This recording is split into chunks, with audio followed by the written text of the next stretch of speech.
Fase productiva del caucho. Inventario a plantación. Es un registro que permite al técnico y al agricultor saber cuántos árboles inician vida productiva y proyecta la inclusión de nuevos árboles. Es importante sistematizar esta información para monitorear por parte del técnico o productor el desarrollo productivo de la plantación.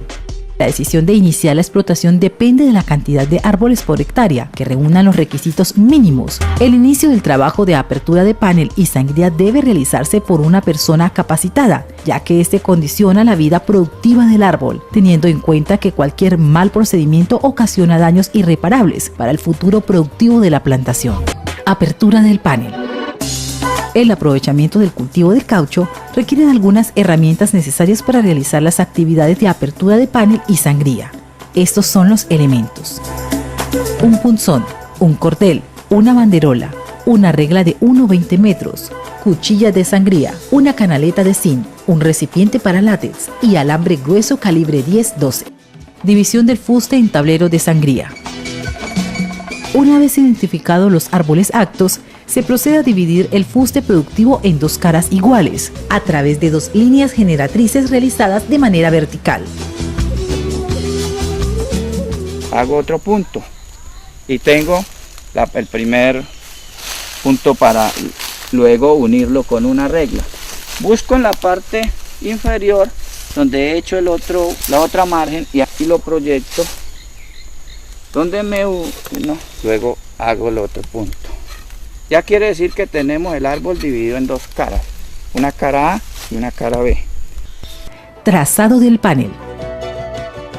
Con la ayuda del punzón y la banderola se traza el panel de sangría, que consiste en calcar esta en una de las caras del árbol. Aquí podemos observar que ya queda tatuada la banderola.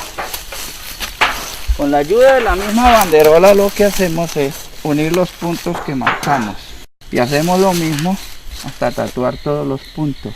Paso siguiente, entonces profundizamos en el primero y profundizamos. Utilizando la cuchilla bien afilada se profundiza abriendo una incisión que en adelante será la guía del escurrimiento del látex. Y vamos despacio para no herir el árbol. Después de hacer eso hacemos el dren. Equipado del árbol. La colocamos sin ir a herir el árbol, solo en la corteza, ahí queda ya. Abiertos los paneles hay que equipar cada árbol con un soporte capaz de sostener la taza recolectora, que puede ser un alambre liso calibre 10-12, un aro en acero o una espoleta adherida al árbol, una canaleta de zinc y una taza plástica recolectora de látex. Profundidad de corte. Una adecuada profundidad de corte permite una sangría exitosa para que haya una renovación perfecta de la corteza.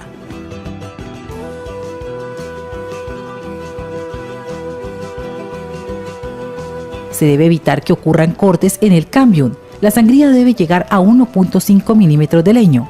Cortes más profundos producen heridas irreparables.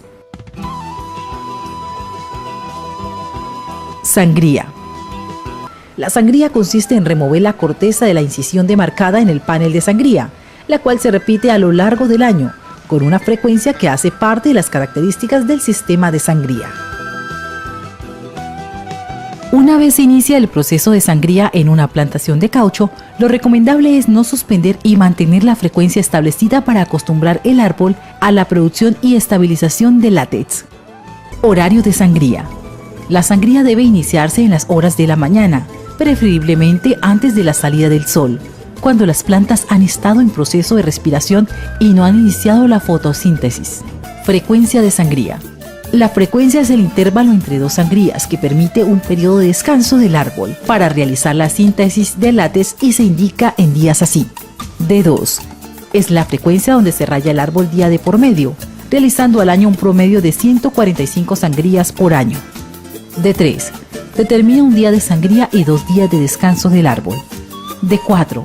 Determina un día de sangría y 3 días de descanso del árbol. Estas dos últimas son las frecuencias más utilizadas a nivel mundial, pues permiten una mejor utilización de la mano de obra, se mantiene la producción, mejorando el contenido de sólidos en el látex, consume menos corteza y permite la utilización de la estimulación química de los árboles. Beneficio y procesamiento del látex. Posterior a la sangría del árbol, la recolección y beneficio son labores de importancia para la producción de un caucho de excelente calidad. El látex puede ser beneficiado de manera líquida como látex centrifugado, látex preservado o látex cremado. Para cada una de estas presentaciones se hace necesario tener tanto la infraestructura como las capacidades técnicas para su adecuado procedimiento. Cualquiera de las formas de presentación del látex requiere de un conocimiento adecuado, tanto del rallador como del técnico, para elaborar un producto con condiciones de calidad, acordes a las necesidades de la industria, partiendo del principio que en todo momento la calidad del caucho depende de unos buenos procedimientos desde la sangría hasta su recolección y acopio.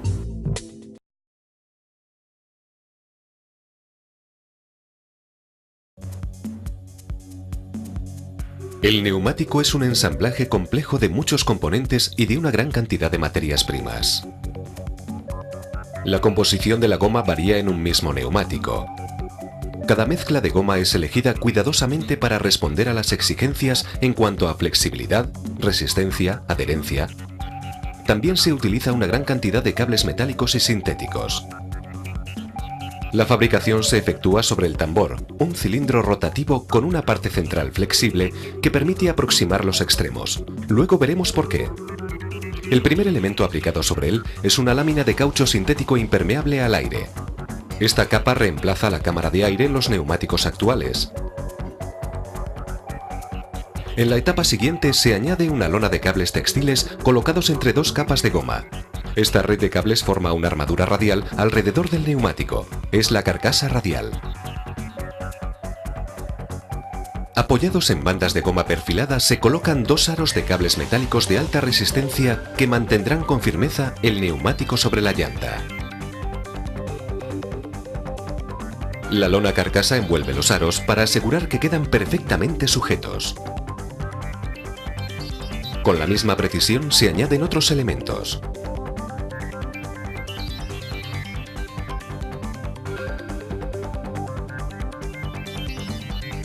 Los flancos, de goma flexible y robusta a la vez, protegerán el neumático de daños laterales.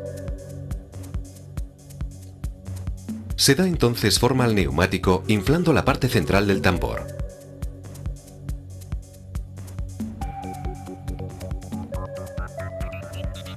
Se colocan dos lonas en la parte superior del neumático. Están constituidas por hilos metálicos dispuestos oblicuamente, formando triángulos con la lona carcasa para limitar las deformaciones del neumático. Finalmente se coloca la banda de rodamiento, la parte del neumático en contacto con el suelo.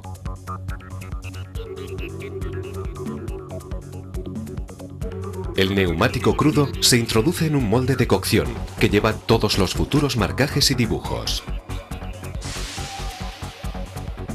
Una membrana, llena de agua caliente a presión, empuja la goma todavía maleable hasta el fondo de la escultura grabada en el molde.